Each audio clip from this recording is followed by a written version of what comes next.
Hey YouTube, what's up? This is Boba7772 and I am bringing you a review on The Walking Dead issue 141, Opportunity.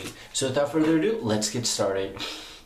I really love this issue. First of all, the cover is amazing. This was a very highly anticipated issue. It was very talked about. 22 pages and just so awesome. So the first thing, I'll kind of do an overview here.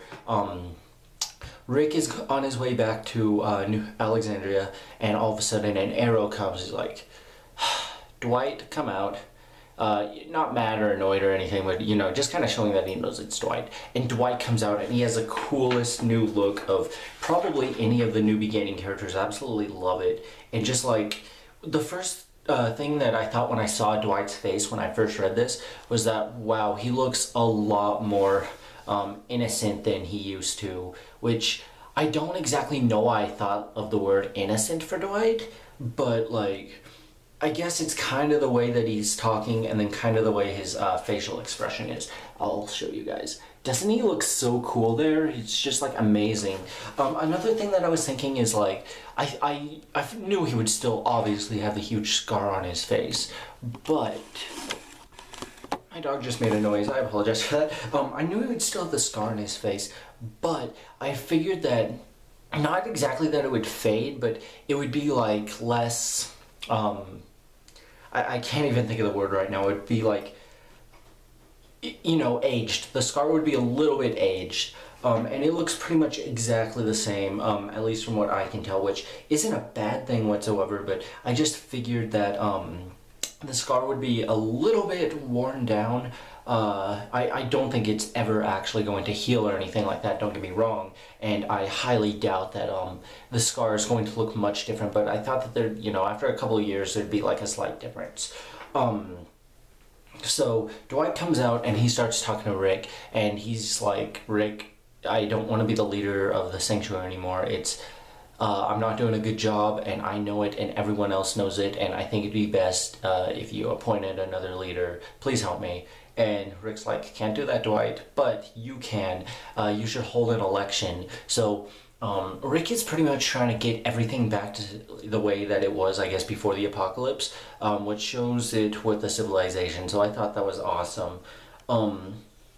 Now, Rick asks how things are with Dwight and Sherry, and Dwight says that they're on good terms, but Sherry's found somebody with twice the face he has, which I feel kind of bad for Dwight, because Dwight deserves to, be happy too, I think. I love the character Dwight, and this issue, I love him even more. He's awesome.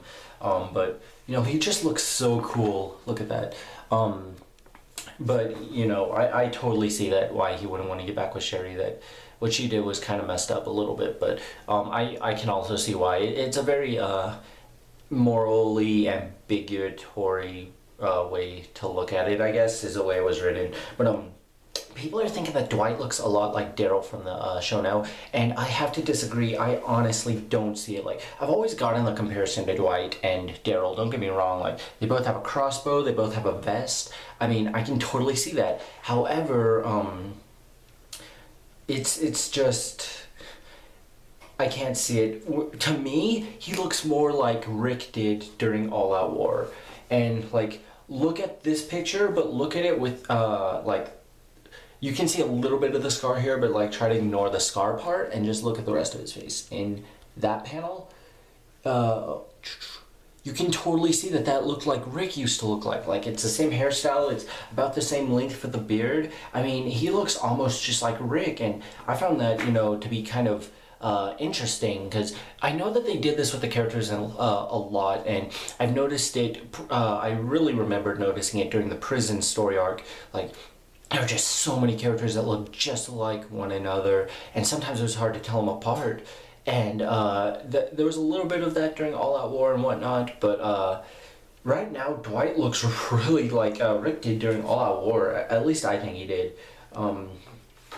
So there he is, kind of looking a bit angry, which is the Dwight I knew. The Dwight we all knew. So he said he wants out, and then Rick pretty much says he won't help him, and Dwight responds with, why the hell not? So Wait, I got this. There. So Dwight says that, and then Rick explains it to him. So Rick goes back into town. Aaron and Heath are talking about how the sanctuary people are like the redheaded stepchilds, the oddballs that nobody wants, that they should change their name to a bunch of weirdos instead of the sanctuary. But I found this really interesting, that I guess I figured that the communities would be on better terms, but it looks like they are on good terms, but it looks like the people are kind of salty toward the sanctuary, which I totally see why, because Negan used to lead it and whatnot, and now like the people there, I guess, aren't exactly up to the norm of the other communities. But we can really see that with two characters that I actually know and really like. Heath and Aaron, I love those characters. I haven't seen them much this since the time skip, but I really like those characters, especially in All Out War and a little bit before All Out War. So seeing him talk bad about the Sanctuary and Dwight, it's like, okay, I guess I can kind of see where they're coming from, but I like Dwight a little bit more than you guys. So anyway, Rick goes in and talks to Andrea, and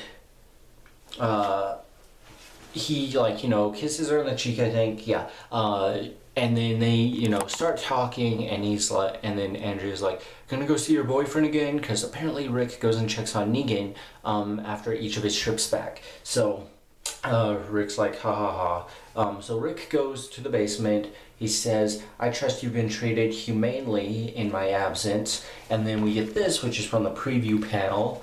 I was like, I didn't want to turn the page at this point. I was like, what did he see? Is Negan gone? Is Negan like they're about to attack him? Is Negan just in his cell still? Like, is he in the cell with the door open? All of those crossed my mind. The one I thought was most likely was that Negan was just there, like, with the cell still closed.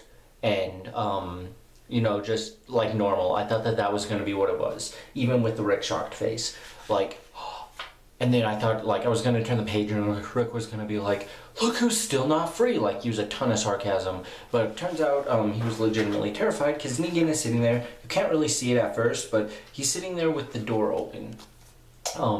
Just kind of chilling. And Rick pulls his gun out on Negan, and Negan and Rick start having this conversation. Negan is trying to show Rick that he can be trusted, and I may just be really gullible, at this point, but I feel like he could probably trust Negan. Think about all the other people who have done harm. Like, Dwight shot Abraham through the eye with the arrow, and I totally get that was in the order of Negan and whatnot, and they couldn't exactly exile the entire community because they've all done bad, or most of them have done bad at the Sanctuary, but Negan was like the leader, and he put everything into place. So they punished Negan and then gave the other ones a chance.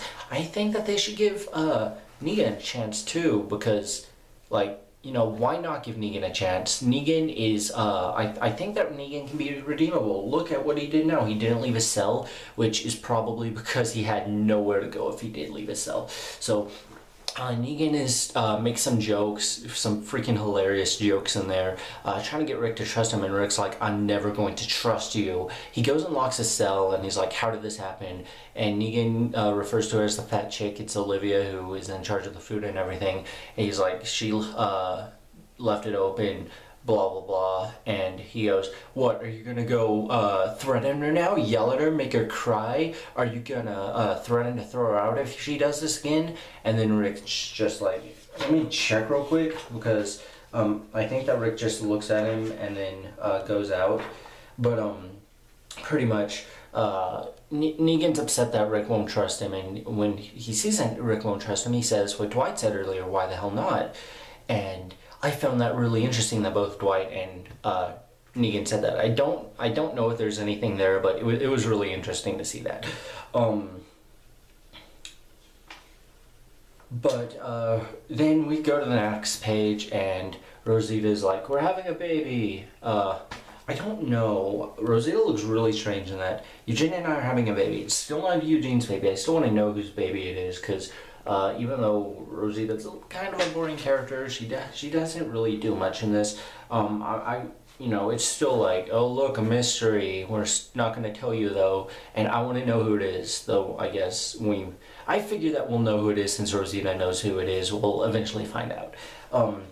But while they're doing that, Rick goes and talks to Eugene, kind of congratulates him. Eugene doesn't look too happy, and then he goes up to, wow, did I say Olivia earlier? Yeah, Olivia, cool. I'm sorry, that was like a total stump in my brain. I don't even know what happened. So, Rick asks Eugene, like, where's Olivia? And he goes over there. So he goes and talks to Olivia, and he's like, see all these people? They're dead, and it's all because of you. They are all dead because of you. He's being dead serious now, and he's freaking Olivia out.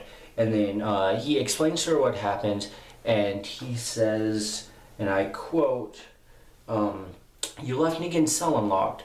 That madman was free to do whatever he could, and luckily, as some kind of mind he was just waiting until I showed up. Do I even have to tell you what will happen to you if this happens again? And she says, no, you don't, and she starts crying, and she goes away, and he says, go home before you make a scene. And Andrea walks up to Rick, and she's like, what happened? And he goes, not here, we'll talk about it later. And then it shows Andrea and Rick laying in bed, and Rick's trying to explain to her that they kept Negan alive Rick kept Negan alive to show a point that they aren't savages like they used to, like where Rick shot and killed people earlier in the comics, like in the prison and stuff, just because they were dangerous. He's not going to do that anymore. He's trying to set an example. He's saying that he did what was right, not what was easy, and that if they I'll read what he says here. If we ever lose that, if we ever go back to how it was before, kill to survive, all that, that's when all of this starts to fall apart. Go to the next page. Bam! Oh, bam! This page is awesome. I turned that page, like, I had no freaking clue. I turned to that page, I was like, oh my god, they actually killed him. I was half shocked, especially like it was off screen. He died off screen. He was I don't want to say he's like a huge major character, but he was a kind of a major character, especially for the past few story arcs. And he's dead now. They hung him from the tree. Looks freaking gross because Gregory looks gross in general, but his tongue's hanging out, his eyes are wide open, saliva's going down his mouth. He is dead. And he's dead by the hands of the people there. Now, we can see the people who are at Hilltop who are looking at this. And we see Earl, and Earl's kind of, I think that, here, I'll go over each of the characters so I can see and kind of give what I think that they're thinking, if that makes sense.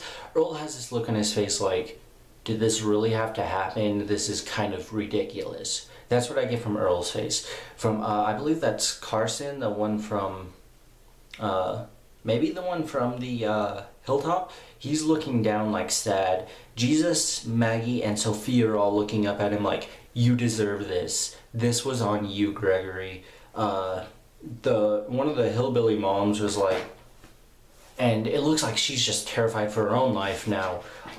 We see Maggie's friend who she met however long ago. I totally forgot her name, but her. And she just looks shocked. A bunch of the people here look shocked. And there's some other people here too, but pretty much we turn to the next page. It's the last page, and Maggie says, it's done, cut him down. That was crazy. Maggie just kind of walks out. Everyone's looking to Maggie. People look kind of terrified at this point. It was insane. So I thought that was really cool. The next issue is going to be at the fair. Just totally excited about that. But this was a really good and solid issue. It may not have seemed like much happened, but a ton of the stuff was really important and was really interesting. I would highly recommend picking up this issue. First of all, for the freaking cover. This cover is amazing. It didn't have my favorite character in it, which was Carl, but this issue is still awesome. Rick is one of my least favorite characters in the comic now, and even now, like, I'm still liking him less and less because he's just making me more upset with everything he does. Like when Negan was like, are you just gonna go threaten that poor girl now? And he does just that.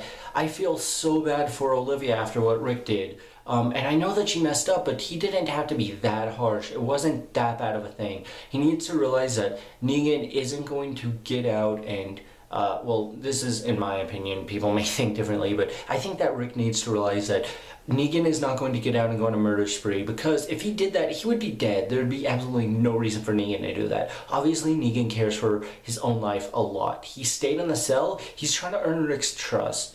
And Rick, first of all, blew Negan off, which upset. I can't say that that upset me, but I do disagree with Rick on that part. But how he treated Olivia was absolutely ridiculous. I did not like what Rick did there. I just don't like Rick. Rick is not a character who I like in this comic too much. I like him, but I don't like his character, if that makes sense. Like, I don't hate him. Like, I want him gone. This character annoys me. It's not like that. It's just that I don't agree with his character, and I would rather him. I think it'd be good if he died, because I just don't agree with him. If that makes sense, I don't know. But this was a really solid issue. The artwork in this, I don't usually talk about the artwork, because that's like, you know, I read this stuff with the story for the most part, and that's like what interests me. But look at this. This is amazing. This splash panel, you need to get this issue just pretty much for that.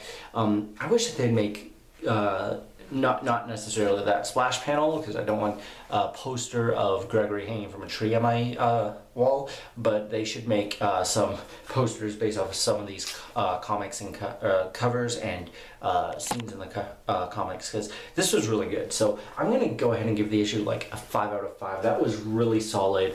It was a really shocking issue. It seemed like not a lot happened, but then again, a lot happened, because the majority of that issue, at least I felt the majority of it, was Rick and Negan's interaction, and that was so great. I love that. It was absolutely wonderful. Negan is a great character. I love him. Can't wait to see more of him. I loved Dwight's returning. That was great. Dwight is one of my favorite comic characters, and he's just awesome. I really love him. And the story is just moving forward at, it's not even a slow pace. The only thing that's slow about it is we only get these comics once a month, but it's a really nice pace, and it's a really good story arc. So yeah, run out to your comic book store and not only get that issue, but get all the ones before it, because this is a great series. So thank you for watching. Please make sure to subscribe for more comic reviews and that kind of stuff. And until next time, Boba7772 out.